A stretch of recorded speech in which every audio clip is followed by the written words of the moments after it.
Good morning students. इससे पहले वाले लेक्चर में हम लोगों ने न्यूक्लियोप्लाज्म के बारे में देखा था कि जो केंद्रक के अंदर जो मैट्रिक्स पाई जाती है, जो अधात्री पाई जाती है, जिसे हम क्या बोल रहे थे, न्यूक्लियोप्लाज्म। तो न्यूक्लियोप्लाज्म के अंदर कौन कौन सी चीज़ें पाई जाती हैं। उसके बाद में देखे थे हमने कि जो न्यूक्लियस के अंदर जो क्रोमेटिन पाया जाता है, क्रोमेटिन जालिका पाई जाती है, वो किस प्रकार की होती है, उसके कौन कौन से प्रकार होते हैं, हेट्रोक्रोमेटिन एंड यूक्रोमेटिन। हेट्रोक्रोमेटिन कहाँ कहाँ काम आता है और हेट्रोक्रोमेटिन भी दो प्रकार का होता है, तो वो उस दोनों प्रकार के भी क्या क्या कार्य होते हैं। एंड लास्ट इसमें न्यूक्लियस का टॉपिक बचता है आपका न्यूक्लियोलस, केंद्रिका।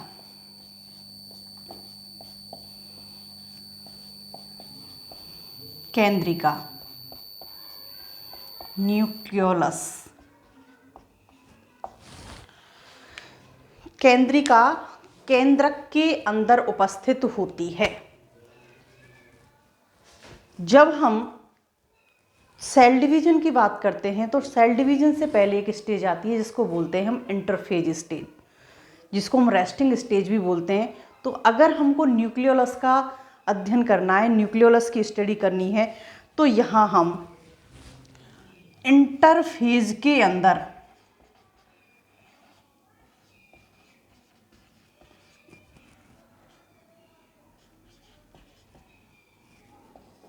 इसकी स्टडी करते हैं, इसका अध्ययन करते हैं। केंद्रिका को न्यूक्लियोसोम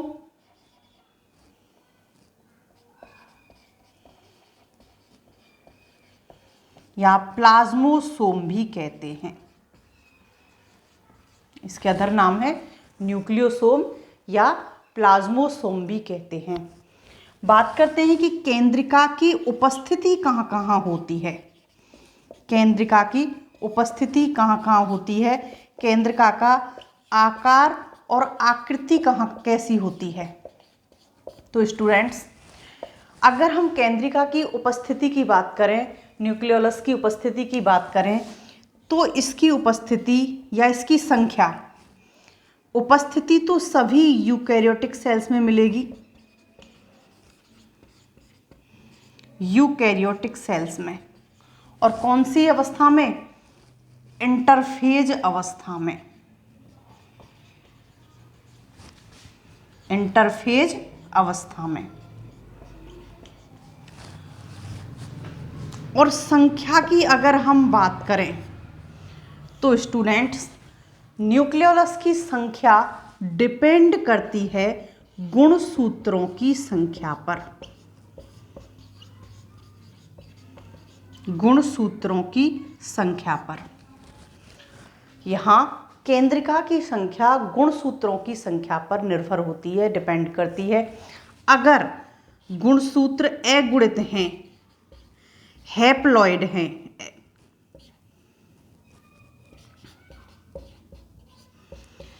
अगुणित क्रोमोसोम हैं, गुणसूत्र हैं, तो यहाँ केंद्रिका एक मिलती है। और डिप्लॉइड हैं, द्विगुणित हैं, तो यहाँ केंद्रिका दो मिलती हैं। जैसे हमारे जर्म सेल्स होती हैं, कौन सी होती हैं जर्म सेल्स? स्पर्म, ओवम, इन दोनों में ही एक एक न्यूक्लियोलस पाई जाती है।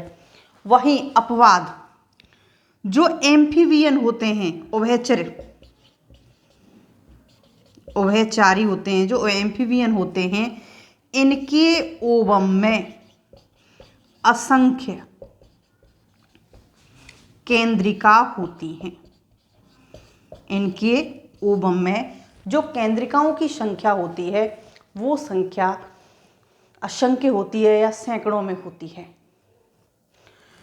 तो सामान्य तौर पर ये अपवाद स्वरूप है। सामान्य तौर पर यूकैरियोट्स के अंदर गुणसूत्रों की संख्या, केंद्रिका की संख्या गुणसूत्रों की संख्या पर डिपेंडेंट होती है। अगर हैप्लॉइड कंडीशन है तो एक मिलेगी और डिप्लॉइड कंडीशन है तो यहाँ पर दो मिलेंगी। बात करते हैं आकार आकृति की, तो जिनका आकार सामान्यतः या तो ये गोलाकार होती हैं या अंडाकार होती हैं, गोलाकार या अंडाकार पाई जाती हैं। इसके अलावा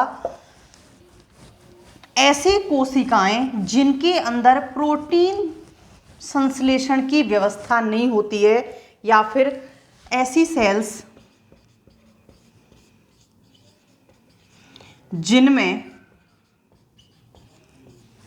प्रोटीन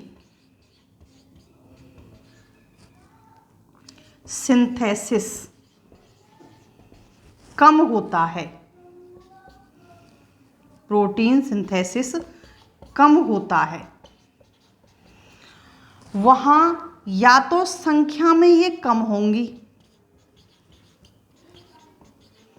या नगण्य होंगी, संख्या में ये कम होंगी या फिर ये क्या होंगी, नग्न। और ऐसी सेल्स जहां प्रोटीन संश्लेषण होता है, फॉर एग्जाम्पल ग्रैंड्यूलर सेल,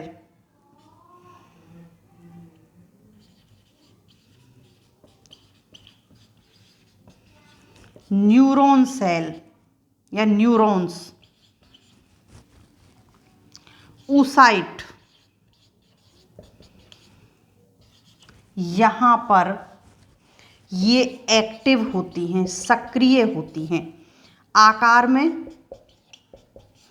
बड़ी होती हैं, केंद्रक के आकार का 20 से 25% आयतन न्यूक्लियोलस के द्वारा घिरा होता है। जहाँ प्रोटीन संश्लेषण वाली सेल्स होती हैं, जैसे ग्रैंड्यूलर सेल्स हैं, न्यूरॉन्स हैं, oocytes हैं, यहाँ ये केंद्रक का 20 से 25% आयतन घिरे हुए होती हैं, आकार में बड़ी होती हैं, एक्टिव होती हैं, सक्रिय होती हैं। लेकिन ऐसी सेल्स जहाँ प्रोटीन सिंथेसिस की व्यवस्था नहीं होती है, यहाँ संख्या या तो नगण्य मिलती है या संख्या में कम होती हैं, जैसे पेशी सेल्स, मस्कुलर सेल्स, तो यहाँ संख्या इनकी कम पाई जाती है। बात करते हैं इसकी संरचना की, तो न्यूक्लियोलस की संरचना कैसी होती है। आकार आकृति हमने देख लिया कि लगभग गोलाकार होती है, तो बात इसकी संरचना की करते हैं। संरचना, इसकी संरचना को 2 पार्टों के अंदर बांटा गया है, 2 भागों में। एक तो होता है एमोर्फस पार्ट, एमोर्फस पार्ट, और दूसरा होता है फिलामेंटस,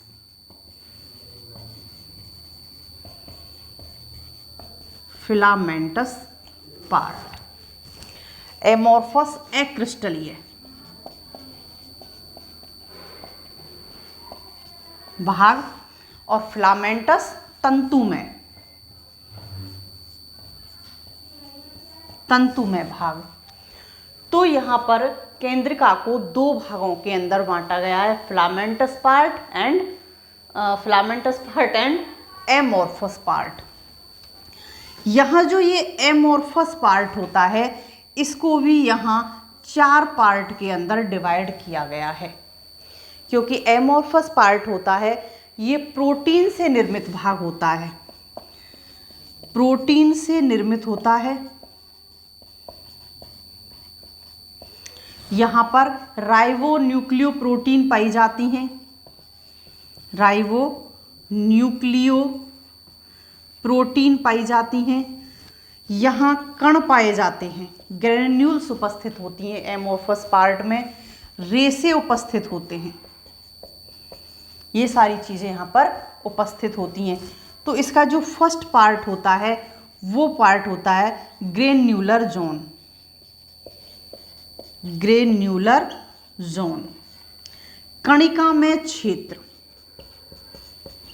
कणिका में क्षेत्र। And second fibrillar zone.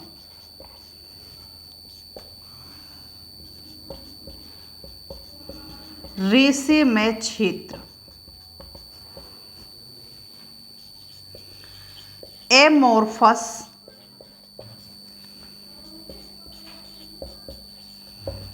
Protein zone. And last nucleolar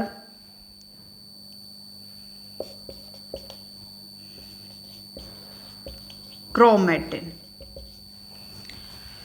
amorphous protein zone या एमोर्फस प्रोटीन रीजन। तो इसको यहाँ पर जो एमोर्फस पार्ट है इसको भी यहाँ पर 4 पार्टों में बांटा गया है। इसको जोन भी कहते हैं, इसको मैट्रिक्स भी कहते हैं और इसको रीजन भी कहते हैं। तो यहाँ इसको 4 पार्टों के अंदर बांटा गया है। तो फर्स्ट देखते हैं कणिकामय क्षेत्र। यहाँ जो कणिकामय रीजन होता है, ये कणिकामय रीजन भी यहाँ 15 से 20 नैनोमीटर 15 से 20 नैनोमीटर आकार की कणिकाएं उपस्थित होती हैं। कणिकाएं उपस्थित होती हैं, इसीलिए इसको क्या बोल रहे हैं हम? Granular zone. तो यहाँ पर 15 से 20 नैनोमीटर आकार की कणिकाएं उपस्थित होती हैं। ये भी पूर्ववर्ती प्रिकर्सर प्रकार की होती हैं। इनसे भी किसी ना किसी चीज़ का निर्माण होता है। ये भी पूर्ववर्ती प्रकार की होती हैं और ये राइबो न्यूक्लियो प्रोटीन की बनी होती हैं। राइबो न्यूक्लियो प्रोटीन की बनी होती हैं। सेकंड जो रेशेमय रीजन होता है, यहाँ 5 से 10 नैनोमीटर 5 से 10 नैनोमीटर आकार के क्या होते हैं? रेशे। और ये भी किसके बने होते हैं? न्यूक्लियो प्रोटीन के बने होते हैं। 5 से 10 नैनोमीटर लंबे जो रेशे होते हैं वो राइबो न्यूक्लियो प्रोटीन के बने हुए होते हैं और ये पूर्ववर्ती होते हैं। किसके? कणिकाओं के। जो कणिकाएं यहाँ बन रही हैं ग्रैन्युलर जोन्स में, इस ग्रैन्युलर जोन्स की कणिकाओं के ये प्रिकर्सर होते हैं, ये पूर्ववर्ती होते हैं। एमोर्फस प्रोटीन जोन, जो एमोर्फस प्रोटीन पार्ट होता है, यहाँ पर प्रोटीन उपस्थित होती है और ये प्रोटीन कैसी होती है? प्रोटीन की मैट्रिक्स होती है, मतलब अधात्री। प्रोटीन की ये अधात्री होती है। इस प्रोटीन की अधात्री में कणिका प्लस रेशे दोनों ही उपस्थित होते हैं। इस प्रोटीन की अधात्री में कणिका और रेशे दोनों प्रेजेंट होते हैं। इसके अलावा ये कणिका और जो रेशे होते हैं, क्योंकि यही पार्ट है एमोर्फस पार्ट है, एक्रिस्टलीय पार्ट है, तो ये कणिका भी रेशे भी कैसे होंगे? एमोर्फस होंगे। और यहाँ से ऊपर जो हमने पढ़े हैं ये भी कौन से थे? एमोर्फस हैं। तो ये मैट्रिक्स के अंदर बिखरे हुए होते हैं। तो ये भी जो प्रोटीन मैट्रिक्स होती है इसके अंदर कणिका रेशे दोनों ही एमोर्फस प्रकार के प्रेजेंट होते हैं। And last nucleolar chromatin.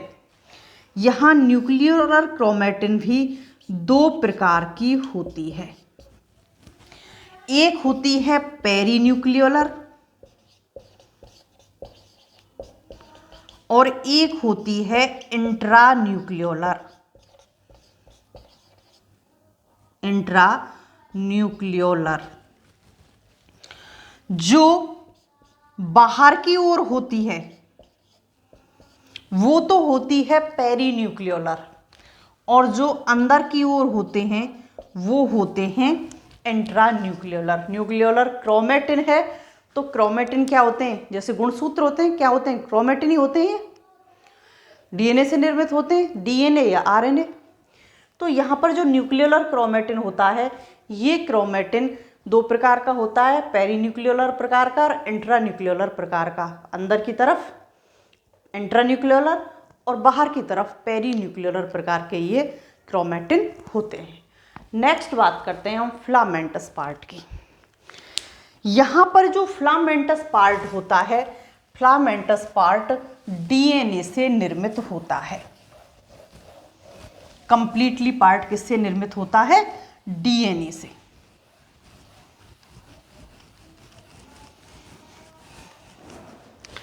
देखिए, जब हम न्यूक्लियोलस की उत्पत्ति की हम बात करते हैं तो एक वर्ड आता है नॉर।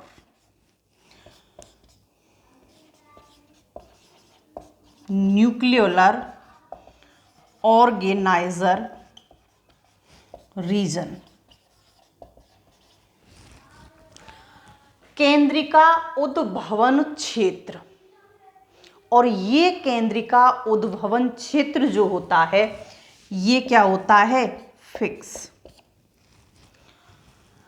ये किसी भी क्रोमोसेंटर में या इसके समीप उपस्थित होता है। क्रोमोसेंटर कहाँ होता है? क्रोमोसोम में।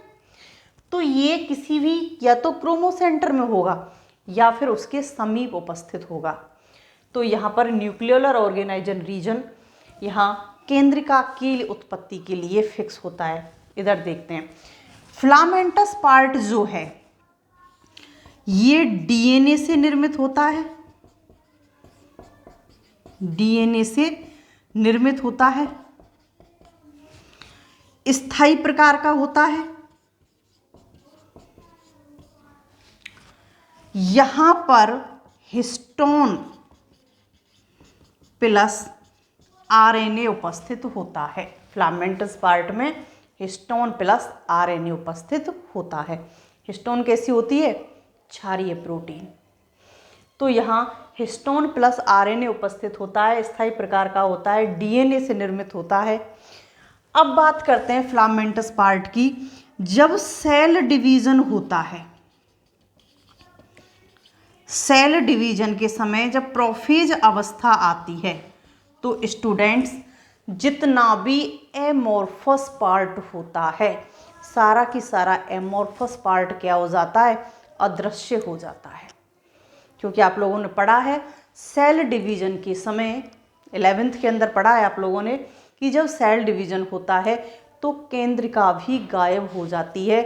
सेल के सेल ऑर्गेनेल्स के साथ साथ जो कोशिकांगक होते हैं उनके साथ साथ न्यूक्लियोलस भी गायब हो जाती है। तो यहाँ पर एमोर्फस पार्ट तो गायब हो जाता है। जो यह फिलामेंटस पार्ट है डीएनए से निर्मित, ये क्या होता है? पूरा की पूरा सिमट करके नॉर रीजन में सिमट जाता है। जो नॉर है यहाँ पर न्यूक्लियोलर ऑर्गेनाइजर रीजन है, यहाँ पर ये सिमट जाता है। जैसे ही टीलोफेज आती है, जैसे ही टीलोफेज आती है तो ये वापस से क्या हो जाते हैं? सभी दृश्यमान हो जाते हैं, वापस से हमको अपीयर हो जाते हैं, दिखाई देने लग जाते हैं। तो ये होता है इसका फिलामेंटस पार्ट। नेक्स्ट बात करते हैं हम इसके केमिकल कंपोजिशन की। जो केंद्रिका होती है, इस केंद्रिका का केमिकल कंपोजिशन क्या होता है?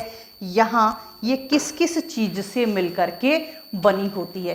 तो स्टूडेंट्स यहाँ पर हमने दो वर्ड पहले पढ़े थे, एक आरएनए और दूसरी प्रोटीन।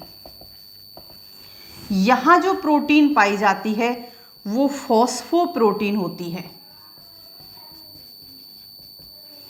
फॉस्फोप्रोटीन होती है। और आरएनए जो होता है, ये फॉस्फोप्रोटीन टोटल प्रोटीन की 70 से 80% होती है। जो यहाँ पर प्रोटीन उपस्थित होगी उसकी यहाँ 70 से 80% यहाँ पर फॉस्फोप्रोटीन होगी। ये भी कैसी होती है? क्षारीय प्रोटीन होती है।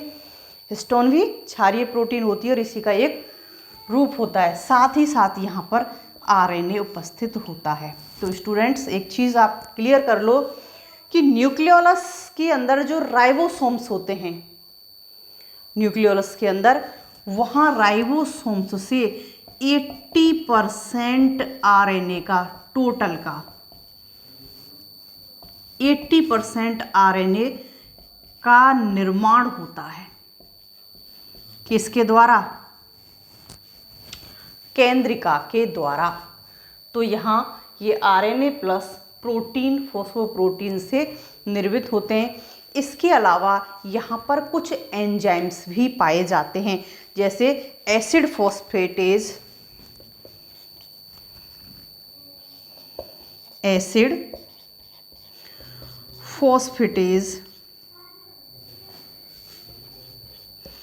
कुछ डीएनए एंजाइम होते हैं, कुछ यहाँ पर डीएनए एंजाइम्स होते हैं, कुछ एसिड फॉस्फेटेज होते हैं। तो ये यहाँ पर एंजाइम्स पाए जाते हैं जो जब डीएनए की सिंथेसिस होती है, डीएनए का संश्लेषण होता है, तब ये एंजाइम्स यहाँ पर यूज आते हैं, काम में आते हैं। नेक्स्ट, इसके अलावा अगर हम कार्य देखें तो कार्यों में सबसे पहला काम, इसके कार्यों की अगर बात करें तो सबसे पहला काम क्या हो रहा है यहाँ पर? आरएनए निर्माण का। न्यूक्लियोलस के द्वारा 80% आरएनए का निर्माण किया जा रहा है। इसके अलावा राइबोसोम 2 सब यूनिट होती हैं, तो यहां पर राइबोसोम का निर्माण किया जाता है। दोनों सब यूनिटों का अलग अलग निर्माण किया जाता है। तो यहाँ पर आरएनए निर्माण प्लस राइबोसोम निर्माण का कार्य न्यूक्लियोलस के द्वारा संपन्न होता है। नेक्स्ट हम बात करते हैं केंद्रक के संगठन की, क्योंकि अब तक हम क्या पढ़ रहे थे? केंद्रक के पार्ट। जितना भी हमने अब तक यहाँ स्टडी की है वो केंद्रक के पार्टों की स्टडी की है। तो नेक्स्ट देखते हैं हम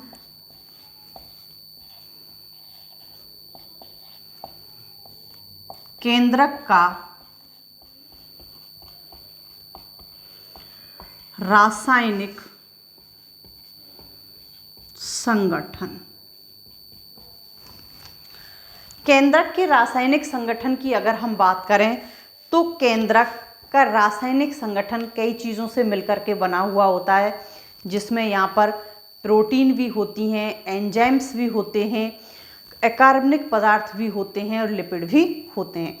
तो यहाँ संगठन की बात करते हैं हम। फर्स्ट देखते हैं हम यहाँ पर प्रोटीन्स को। कौन सी? सॉरी,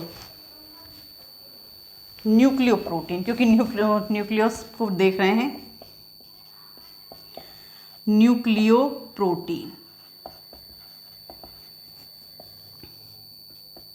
इसको आगे हम क्या लिखेंगे? एनपी।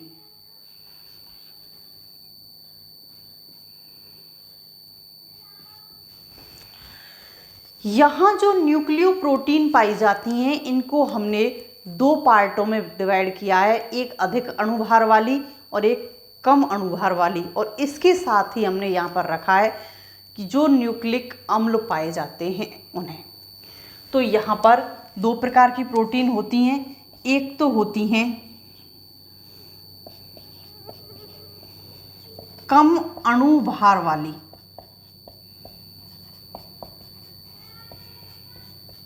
Nucleo protein. दूसरी होती हैं अधिक अणुभार वाली न्यूक्लियो प्रोटीन। और तीसरे यहाँ देखते हैं हम न्यूक्लिक एसिड्स को। तो ये होते हैं हमारी न्यूक्लियो प्रोटीन, जो यहाँ पर केंद्रक में पाई जाती हैं। फर्स्ट देखते हैं कम अणुभार वाली। इनका अणुभार लगभग 2000 से या 2000 के बराबर या 2000 से कम होता है। तो इनका एटॉमिक जो वेट होता है, अणुभार होता है, वो 2000 भी हो सकता है और इससे कम भी हो सकता है। तो यहाँ पर 2 प्रकार की होती हैं। ये एक तो हिस्टोन प्रकार की होती हैं, एक प्रोटामिन प्रकार की होती हैं।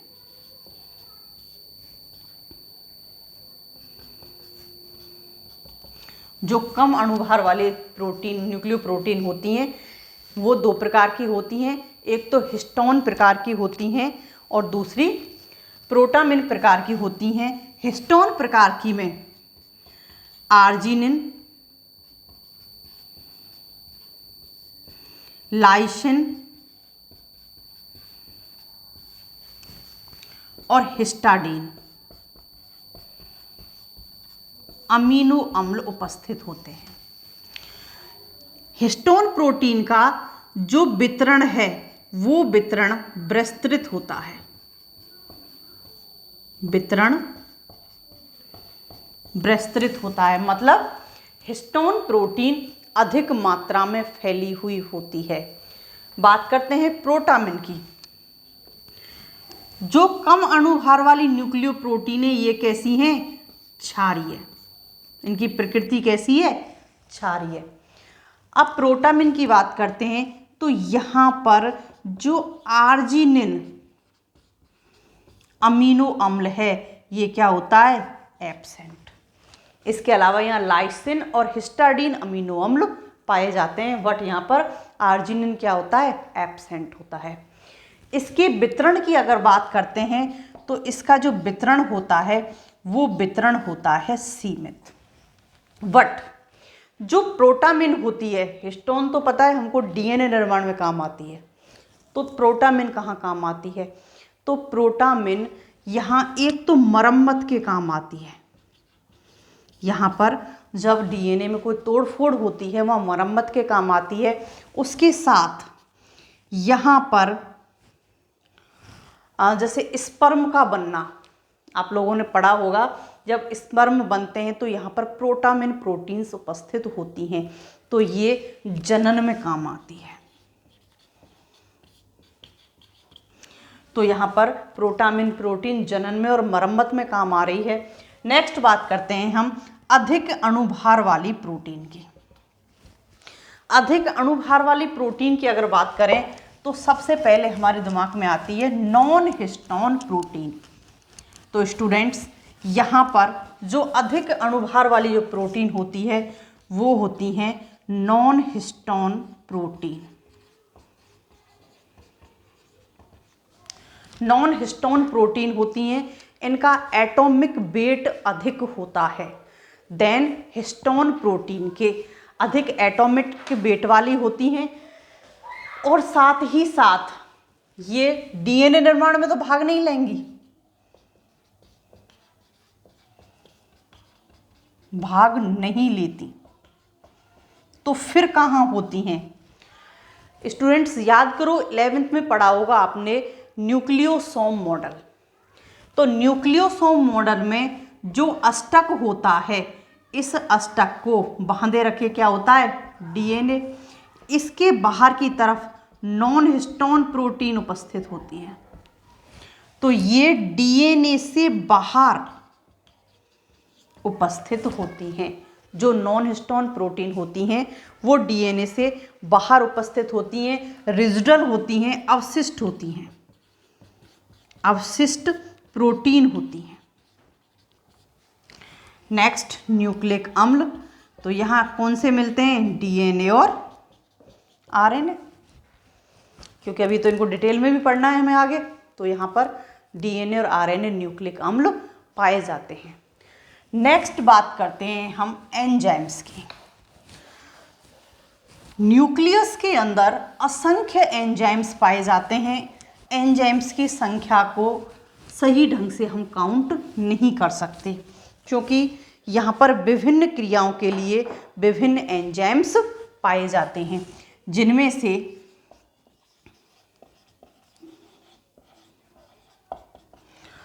कुछ एंजाइम्स हैं जैसे pyruvate kinase, pyruvate kinase, DNA polymerase,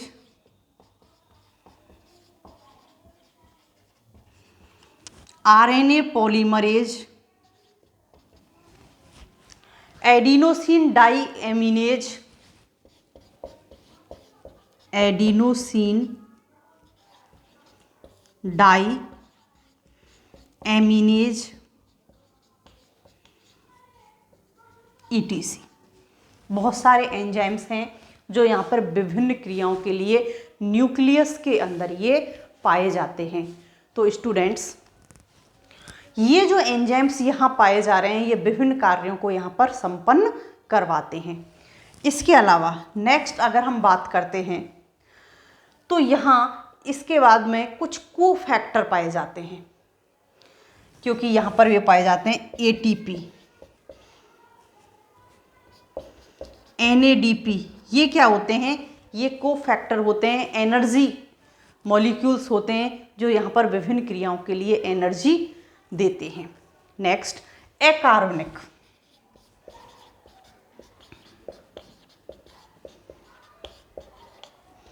अकार्बनिक पदार्थ,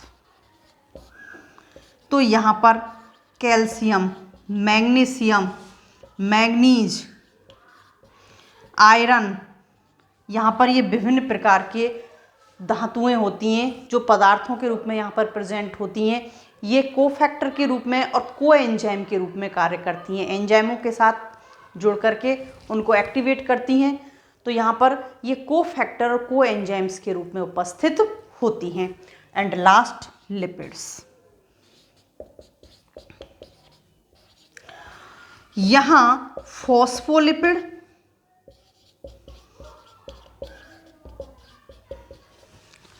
और लिपोप्रोटीन, दो प्रकार के लिपिड पाए जाते हैं और ये टोटल लिपिड के 3 से 10% होते हैं जो यहाँ पर न्यूक्लियस के केमिकल कंपोजिशन का हिस्सा होते हैं। तो ये होता है न्यूक्लियस का केमिकल कंपोजिशन। न्यूक्लियस के कार्यों की अगर बात करें तो स्टूडेंट्स, न्यूक्लियस ऐसा कोई कार्य नहीं है जिसको यहाँ पर कंट्रोल नहीं कर रहा है। इसको रेगुलेटर ऑफ सेल कहते हैं, सेल कमांडो भी कहते हैं, इसके बहुत सारे नाम दिए गए हैं। तो यहाँ पर जितनी भी उपापचयी और अपचयी जितनी भी क्रियाएं होती हैं, चाहे वो रिडक्टिव हों या ऑक्सीडेटिव हों, सभी क्रियाओं को यहाँ पर कंट्रोल कौन करता है? न्यूक्लियस करता है। आनुवांशिकी का वाहक होता है, आनुवांशिकी का वाहक होता है। इट मीन्स एक पीढ़ी से दूसरी पीढ़ी में गुणसूत्रों के माध्यम से ये सूचनाओं को ले जाने का और लाने का, ले जाने का ही कार्य करेगा, लाने का तो नहीं, ले जाने का कार्य करता है। इसके अलावा सेल के अंदर चाहे रेप्लिकेशन की प्रक्रिया हो या अनुलेखन की, ट्रांसक्रिप्शन की प्रक्रिया हो, सभी क्रियाओं को कौन कंट्रोल करता है? न्यूक्लियस ही कंट्रोल करता है। सेल डिवीजन को कंट्रोल करता है, राइबोसोम निर्माण को कंट्रोल करता है, एनी अदर जो भी कार्य हैं सभी